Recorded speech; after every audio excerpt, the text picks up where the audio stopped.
Good morning to all my dear students. मैं आपको एक नया चैप्टर पढ़ाने जा रहा हूँ। चैप्टर नहीं है, बेसिकली टॉपिक है, लगा लो बस ये इलेक्ट्रोमैग्नेटिक वेव्स। ठीक है ना, एक ही लेक्चर का काम है ये, एक ही लेक्चर में इसको हम कंप्लीट कर लेंगे। ठीक है ना, 1 घंटे के अंदर अंदर मान लो इसको हम कंप्लीट कर लेंगे।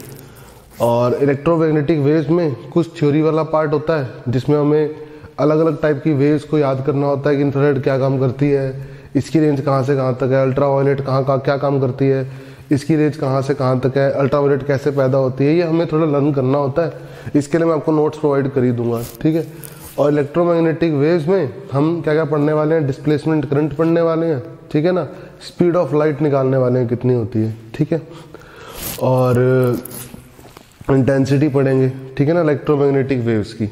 बस ये 2-3 टॉपिक हमने छोटे छोटे से पढ़ने हैं और हमारा ये टॉपिक कंप्लीट हो जाएगा। टॉपिक आसान है और इजी है और छोटा है। एक क्वेश्चन पक्का आता है जेईई मेंस में और नीट में भी। ठीक है, आप इस टॉपिक को अच्छे से कर लेंगे तो आपका बहुत फायदा होगा। ठीक है, तो इलेक्ट्रोमैग्नेटिक में सबसे पहले डालो heading displacement current. Displacement current,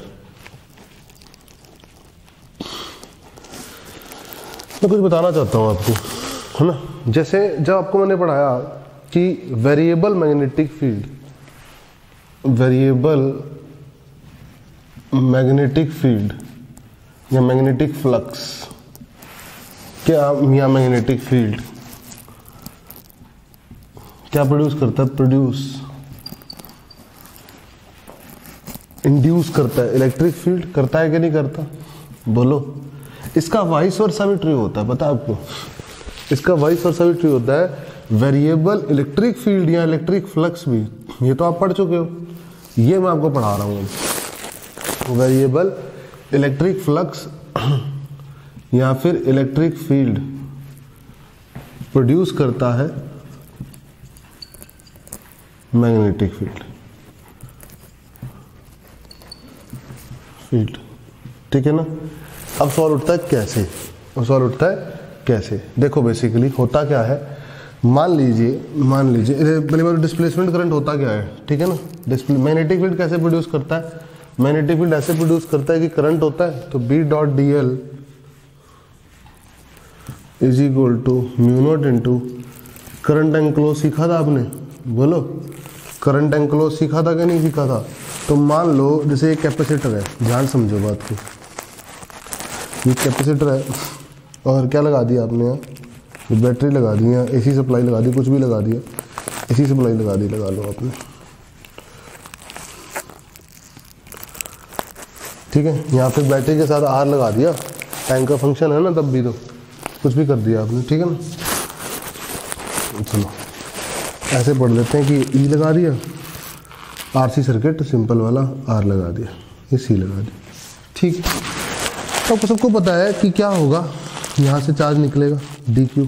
ठीक है, चार्ज यहाँ पे dq आएगा, फिर यहाँ माइनस dq आएगा, सही है, यहाँ करंट बनेगा, सही है। तो तार में जो करंट फ्लो हो रहा है, ये जो करंट फ्लो हो रहा है, ये dq बाई dt वाला करंट, dq बाई dt वाला करंट फ्लो हो रहा है, जो इसको बोलते हैं हम कंडक्शन करंट। ये तो सिंपल वाला करंट होता है जो हमें पता था, सही है, पक्का।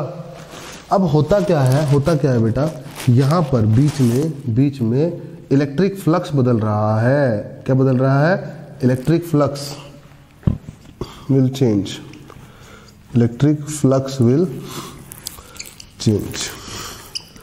इलेक्ट्रिक फ्लक्स चेंज होने से बीच में एक डिस्प्लेसमेंट करंट इंड्यूस हो जाएगा, जिसकी वैल्यू होती है epsilon not times rate of change of electric flux.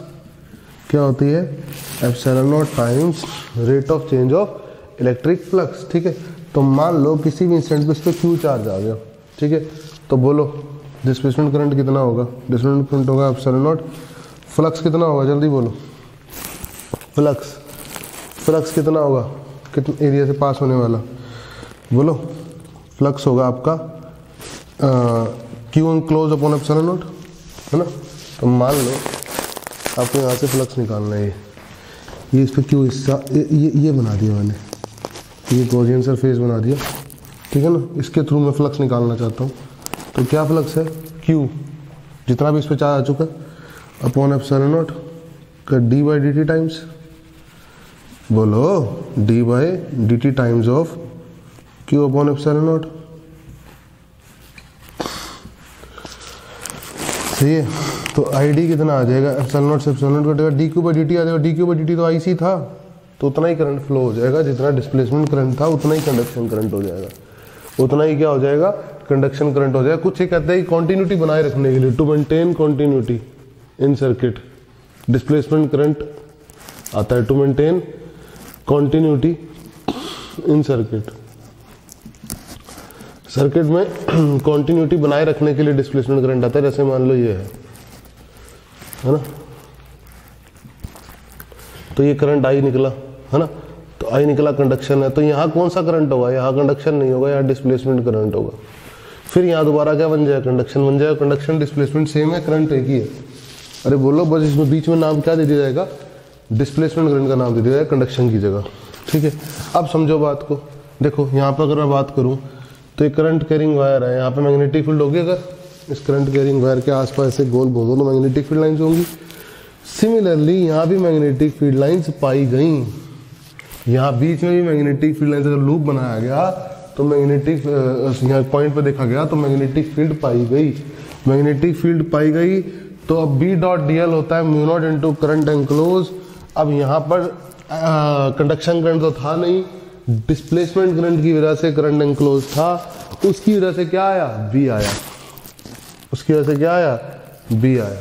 समझे, तो मैंने बोला ना वेरिएबल इलेक्ट्रिक फ्लक्स या इलेक्ट्रिक फील्ड प्रोड्यूसेस एक तरीके से क्या, मैग्नेटिक फील्ड। क्योंकि देखो ना, वेरिएबल इलेक्ट्रिक फील्ड या वेरिएबल इलेक्ट्रिक फ्लक्स ने क्या बनाया, डिस्प्लेसमेंट करंट बनाया, और डिस्प्लेसमेंट करंट यहाँ पर बीच में कंडक्शन करंट नहीं है देखो, लेकिन मैग्नेटिक फील्ड पाई जा रही है, मैग्नेटिक फील्ड है लेकिन कंडक्शन करंट नहीं है। तो यहाँ पे जो करंट है वो कौन सा है, डिस्प्लेसमेंट करंट है, जिसकी वजह से मैग्नेटिक फील्ड है, जिसकी वजह से क्या है, मैग्नेटिक फील्ड की वैल्यू कुछ ना कुछ एग्जिस्ट करती है। और कंटिन्यूटी बनाए रखने के लिए डिस्प्लेसमेंट करंट फ्लो होता है। थोड़ी डेफिनेशन लिख लेंगे इसकी। Displacement current is that current which comes into play in the region, which comes into play in the region, which comes into play, जो पिक्चर में आता है कब, जब इलेक्ट्रिक फील्ड या इलेक्ट्रिक फ्लक्स बदल रहा हो, which comes into play when electric flux and electric field या इलेक्ट्रिक फील्ड, इलेक्ट्रिक फ्लक्स और इलेक्ट्रिक फील्ड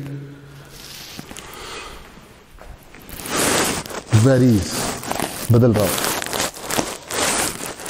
या चेंजिंग विद टाइम, या फिर चेंजिंग विद टाइम, वेरीज, और या फिर changing with time.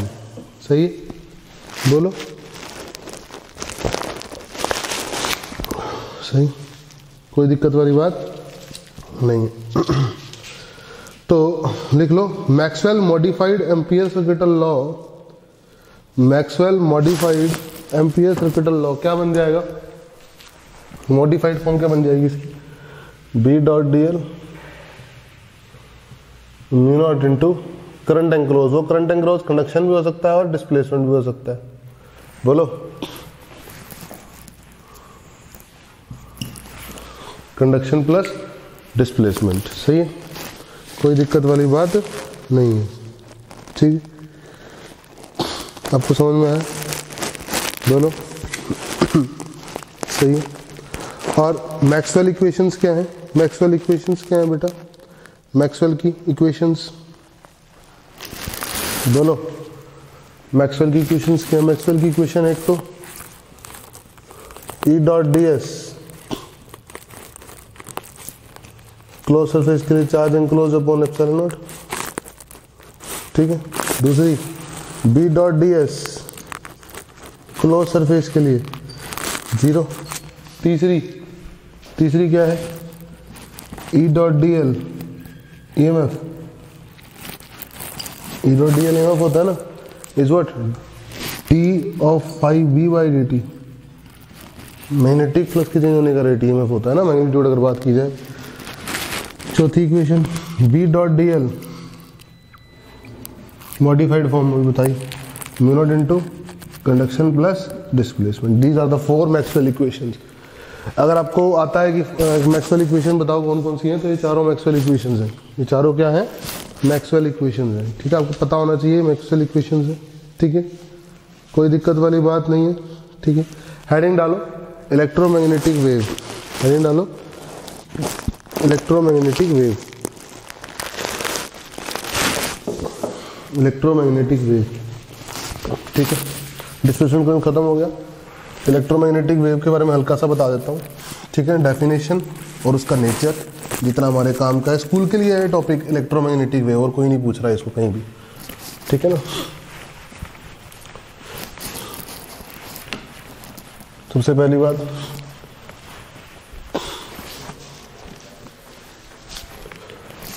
Electromagnetic wave में होता क्या है, ये इलेक्ट्रिक फील्ड ऑसिलेशंस होते हैं, ये मैग्नेटिक फील्ड ऑसिलेशंस होते हैं, डॉट बाहर की तरफ, और वेव ऐसे प्रोपागेट करती है, ये प्रोपागेशन है, ये क्या है, वेव का प्रोपागेशन है। ये इलेक्ट्रिक फील्ड ऑसिलेशंस है, ये डॉट मतलब मैग्नेटिक फील्ड ऑसिलेशंस है, ये इलेक्ट्रिक फील्ड ऑसिलेशंस है, ये मैग्नेटिक फील्ड, ये इलेक्ट्रिक फील्ड ऑसिलेशंस है, ये मैग्नेटिक फील्ड, ये इलेक्ट्रिक फील्ड ऑसिलेशंस है, ये मैग्नेटिक फील्ड।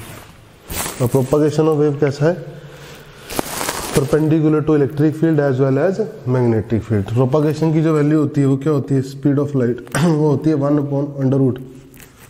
एप्सिलॉन मीडियम में, velocity of light in medium में, या फिर इसको लिखते हैं कुछ लोग म्यू को लिखते हैं μ0 μr, एप्सिलॉन को लिखते हैं ε0 εr, ठीक है। तो v इन मीडियम क्या लिखा जाता है, 1/√μr εr 1/√μ0 ε0, ठीक है ना। और speed of light in air में लिखी जाती है स्पीड ऑफ लाइट 1/μ0 ε0, ठीक है, in air, speed of light in air, ठीक है ना। तो v in medium, v is equal to c हो जाएगा अपॉन √μr ε0।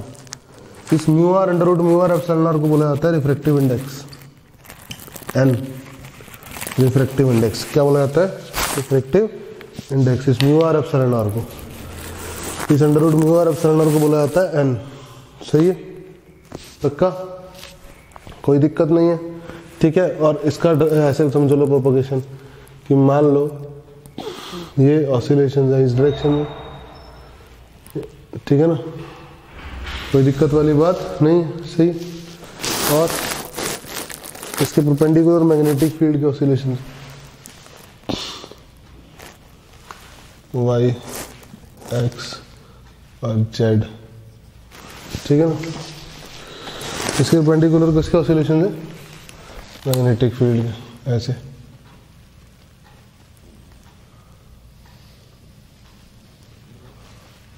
ठीक है ना। तो इसको ऐसे, ये इलेक्ट्रिक फील्ड ऑसिलेशंस है, इसमें कोई दिक्कत वाली बात नहीं है, ठीक है। अगर मैं इनको इलेक्ट्रिक फील्ड ऑसिलेशंस बोल दूं तो दूसरे क्या है, magnetic field oscillations,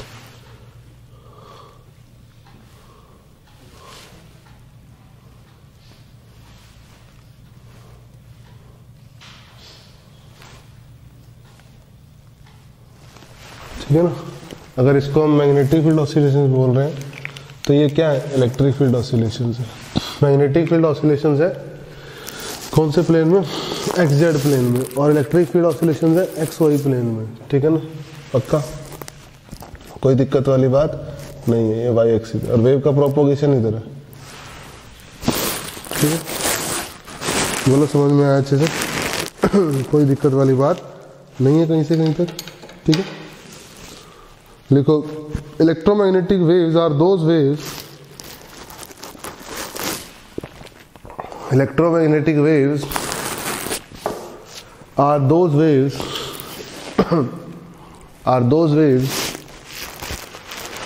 in which there are sinusoidal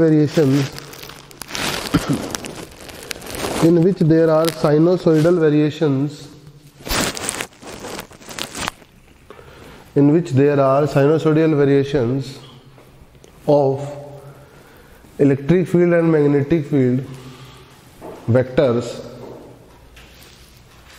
are at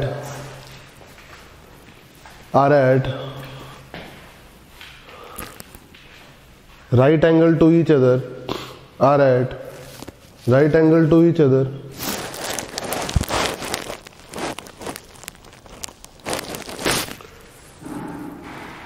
right angle to each other as well as right angle to as well as perpendicular to या right angle to direction of propagation of wave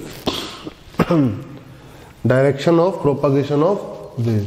ठीक है, simple सी बात है, कोई दिक्कत वाली बात नहीं है। इलेक्ट्रोमैग्नेटिक वेव कंप्लीट कर दिया, डिस्प्लेसमेंट करंट कंप्लीट कर दिया। नेक्स्ट वीडियो में पढ़ाऊंगा आपको transverse nature of electromagnetic wave.